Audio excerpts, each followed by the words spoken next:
Just ahead on CTV News tonight, the Prince George's County Council wants a seat at the FBI planning table. I think it would be beneficial to the project to have a council member at the table.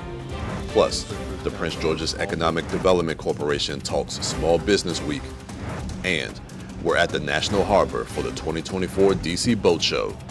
The 2024 DC Boat Show is here at the National Harbor. I'll have that story and more for you on CTV News. Those stories and more, CTV News starts now.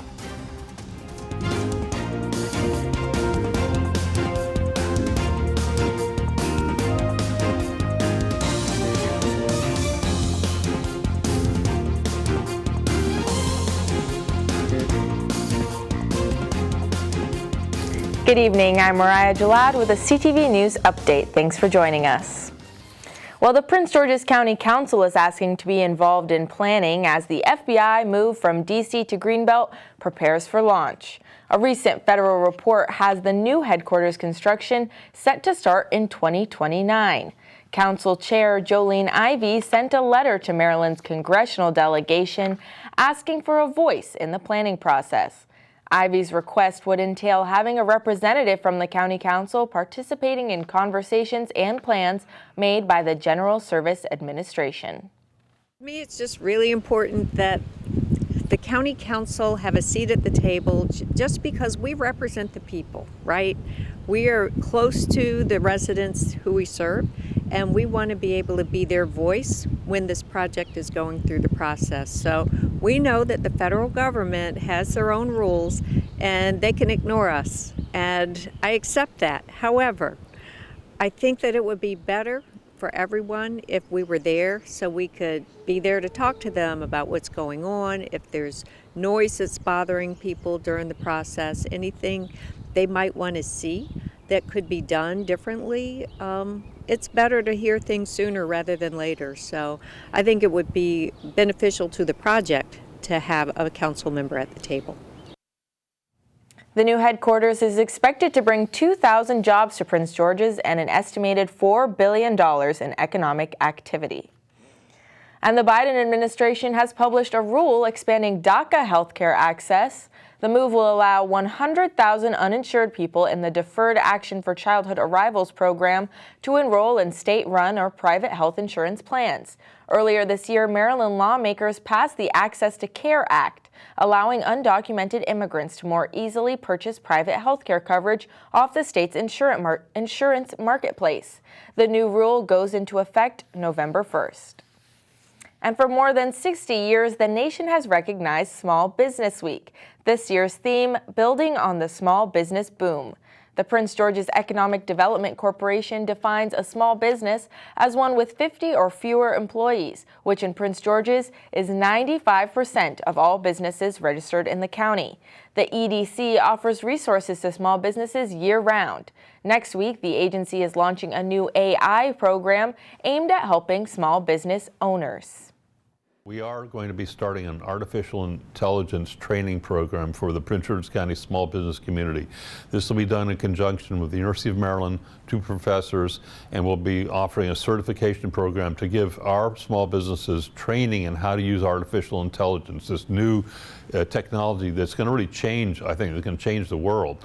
We want to give our folks a leg up. We, the Economic Development Corporation, we believe are the first economic development organization to offer AI training to our small businesses, certainly in Maryland, but we think maybe in the United States. And for more information on the AI program, go to pgcedc.com.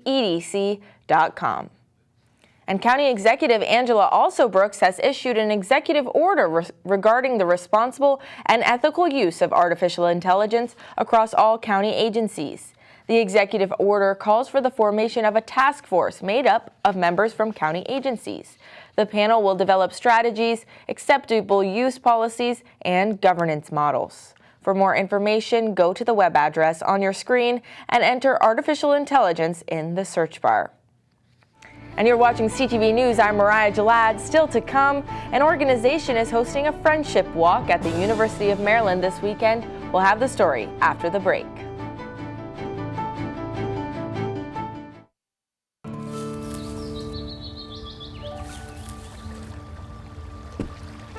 To sit with a dog on a glorious day is like heaven. Where doing nothing isn't boring, it's peaceful.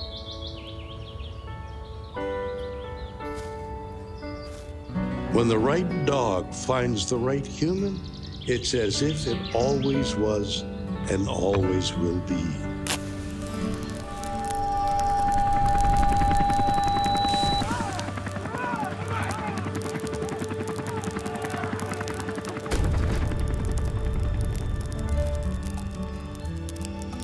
They protect each other, love each other, teach each other. More importantly, they never let the other down.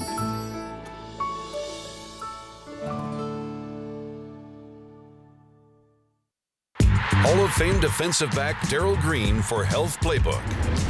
I'm with 2018 lacrosse national champion Christian Gaudian for the FDA's Don't Get Burned Sunscreen Challenge. Ready for a little one-on-one? Bring it, Darryl. Hey, she's tough, but I won't get burned today. I'm using a broad-spectrum sunscreen with an SPF of 30. The FDA recommends broad-spectrum sunscreens with an SPF of 15 or higher with other sun protection measures to reduce the risk of sunburn and skin cancer. Reapply sunscreen every 2 hours while outside and more often if swimming or sweating. You smoked me, Christian. You know I was the NFL's fastest man.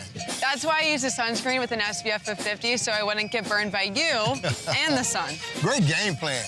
You just won the FDA Sunscreen Challenge. Broad spectrum sunscreen is a winning play every time. For more information on sunscreen and other sun protection measures, go to fda.gov/healthplaybook. A Laurel man is found guilty of sexually abusing children. 60-year-old Nelson James was found guilty of 28 counts of sexual abuse of 3 minors. According to officials, James sexually assaulted 2 of his step-granddaughters when they were ages 5 and 14. He also sexually assaulted the daughter of a family friend when she was 14 years old. James is set to be sentenced on June 28th. And a new report shows that utility electric vehicle pilot programs are costing customers big bucks. According to the Office of the People's Counsel, the programs have cost customers more than $50 million. At the same time, the programs have only generated $6.4 million in revenue. Findings from the report showed that these pilot programs were not enrolling many customers. The Public Service Commission will be holding a hearing to review the program on May 16th. And a 17-year-old boy is recovering after being stabbed near Northwestern High School. Hyattsville police responded to the 3500 block of Carnaby Street just after 3:20 yesterday afternoon. That's where they found the teen suffering from stab wounds. He was taken to an area hospital and is in stable condition. Police say the teen is not a Northwestern High School student. Anyone with information on the case is asked to call police at 301-985-5050. And Maryland State Police will be aggressively enforcing patrols over the Cinco de Mayo holiday weekend. The efforts are meant to combat distracted, aggressive, and impaired driving. State police teams will conduct statewide DUI saturation patrols and high visibility enforcement. For those that will be too impaired to drive this weekend, police recommend using rideshare services, taxis, designating a sober driver, or using public transportation. And a nonprofit organization is looking to unite the College Park community through an annual walk. The group is called Best Buddies in Maryland, and they're hosting a friendship walk this Saturday, May 4th, at the University of Maryland. Organizers say the mission of Best Buddies is to build connection and support for people with intellectual and developmental disabilities. The family-friendly event will start with a 2-mile walk and will include a variety of games and activities for everyone. This event is really about getting our community to attend and to see our mission in action, celebrate our participants, and raise funds for our Maryland programs. Every dollar raised directly supports local initiatives.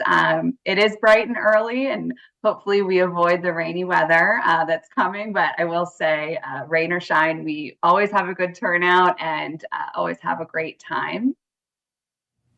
Again, the walk is this Saturday, May 4th. For more details on how to register, visit the website on your screen. And now Simon Buggs has a preview of our Friday sports page, and I hear there was an exciting lacrosse game played yesterday. Hey everyone, and coming up on your final sports page of the week, some highlights from the Flowers versus Parkdale girls lacrosse game yesterday. That story and more in a bit. Stay right there.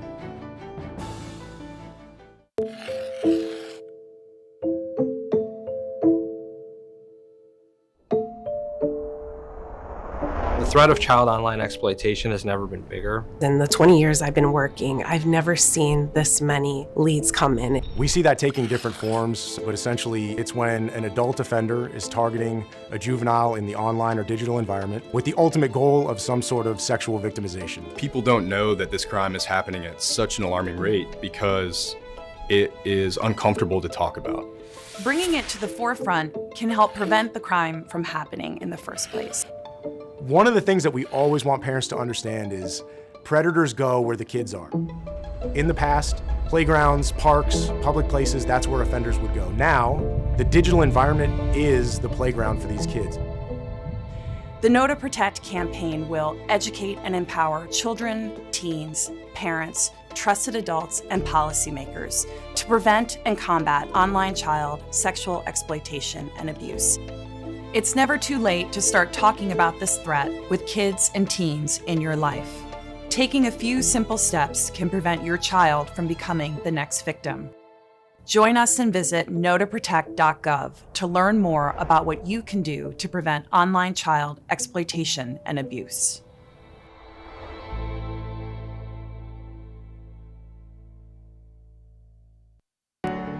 We are for places of awe and wonder, for monuments and stories that bind us together. We are the National Park Foundation, and with your support, we protect our country's most treasured places, for today and for always. Support today at nationalparks.org.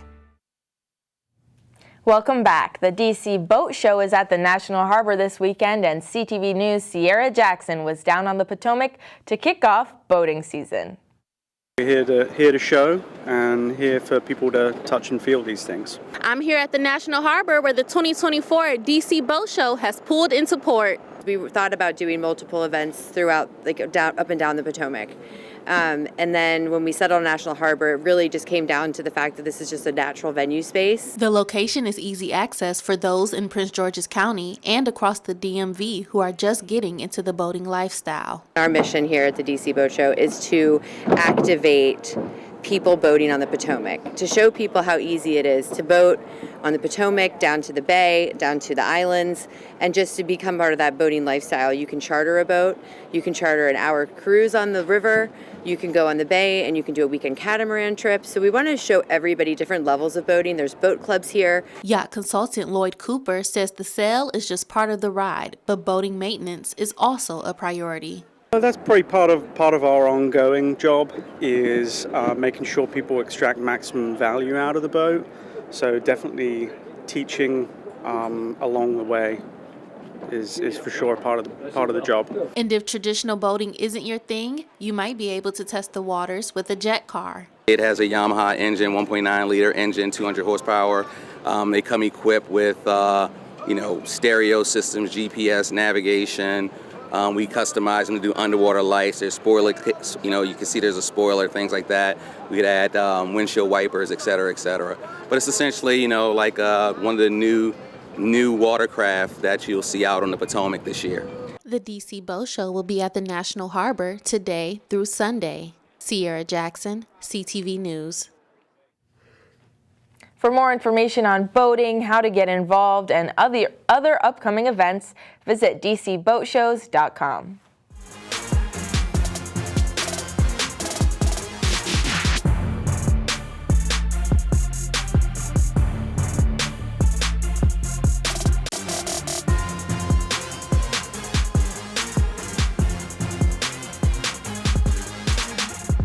What's up, sports fans? It's time for your Friday Sports Page. We begin with some exciting highlights from the world of lacrosse. The Flowers High School girls lacrosse squad was in action yesterday as they took on Parkdale. Starting with the first period, the Lady Jaguars were able to strike first and get their first point of the afternoon thanks to this shot from attacker and midfielder London Harps. And the Lady Jaguars offense began to come alive after that as they scored 4 more goals in the period. These two from attacker and midfielder Marieli Chavez-Ramos, another one this time courtesy of attacker Angie Cruz-Canales, as well as this goal from Harps again. Moving on to the second period, the Lady Panthers had some nice defensive plays, such as this save by Parkdale's goalie. But Flowers did eventually score one of the 3 goals in the period because of another nice shot by Harps. Eventually, Parkdale was able to get their first point of the afternoon thanks to this shot by number 14 for the Lady Panthers. And that will be all the points Parkdale got yesterday as they fell to Flowers 16-1. Now to the major leagues. Congratulations to Orioles outfielder Colton Cowser for being named the American League Rookie of the Month.